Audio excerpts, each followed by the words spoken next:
जवाब दो, खून का हिसाब दो, जालिमों जवाब दो, खून का हिसाब दो, शकील के कातलों को गिरफ्तार करो, गिरफ्तार करो, शकील के कातलों को गिरफ्तार करो, गिरफ्तार करो, शकील के कातलों को गिरफ्तार करो, गिरफ्तार करो, जालिमों जवाब दो, खून का हिसाब दो, जालिमों जवाब दो, खून का हिसाब दो। जो अवाम एक मुख्तसर सी आवाज़ में मेरे दुख को अपना दुख समझा और मेरे बेटे शहीद शकील अहमद तनोली को अपना बेटा समझा, मैं सबका तहे दिल से शुक्रगुजार हूँ और शुक्रिया अदा करता हूँ।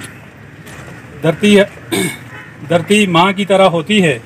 इस सरजमीन धरती और पाकिस्तान के आइन व कानून में लिखा हुआ है कि रियासत के तमाम शहरी बराबर हकूक़ और इंसाफ का हक रखते हैं। 8 जून 2022 को मेरे बेटे शकील अहमद तनोली को रात 1 से 2 बजे के दरमियान पाकिस्तान के दारुल हुकूमत इस्लामाबाद में शहीद किया जाता है।